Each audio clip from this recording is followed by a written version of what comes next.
আসসালামু আলাইকুম। যেটা দেখাচ্ছে সেটা হচ্ছে আমার টমেটো বাগানের নেট শীট ছাড়া যে টমেটোটা আমি করেছি তারই একটা হলো আপডেট আপনাদের মাঝে শেয়ার করতেছি। তো আজকে আমি বাগানে এসে দেখলাম যে হলো টমেটো তো এর আগে ধসছিল এবং হলো টমেটো এটা থেকে হারভেস্ট করা হয়েছে এবং বাজারজাত করা হয়েছে অলরেডি। তো আবার আজকেও কিছু টমেটো হলো দেখা যাচ্ছে যে এই যে পাকা পাকা টমেটো আছে, এগুলো হলো হারভেস্ট চলছে আর কি।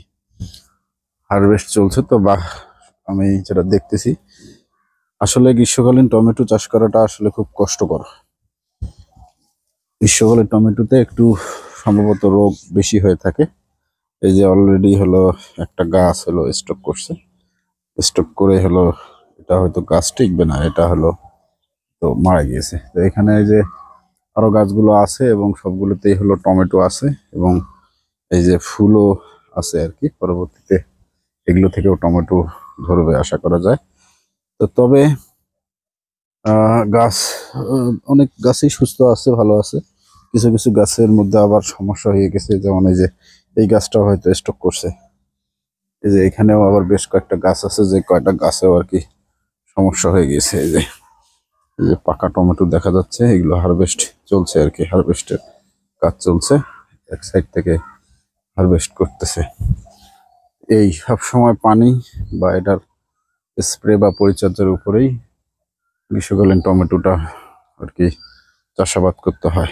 এই যে টমেটো আছে, টমেটোগুলো আর কি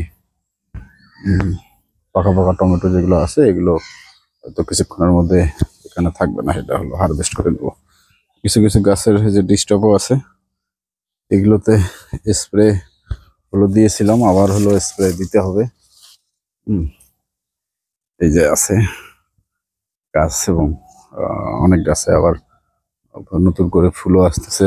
অনেক অনেক কয়েকটা গাছ আবার দেখলাম যে মারা গিয়েছে। আবার এই দিকের গাছগুলো আবার ভালো আছে। এখন এটার সমস্যাটা কি এটা বুঝতেছি না। এই যে নিচে গোড়া এবং এখানে কোনো আগাছাও নাই, সুন্দর করে হলো আগাছাগুলো পরিষ্কার করে রাখা হয়েছে এবং জমিতে মাটিও মোটামুটি একটু হলো ভেজা ভেজা ভাব আছে। এখানে সম্ভবত 2 দিন আগে এখানে হলো সেচ দেওয়া হয়েছিল।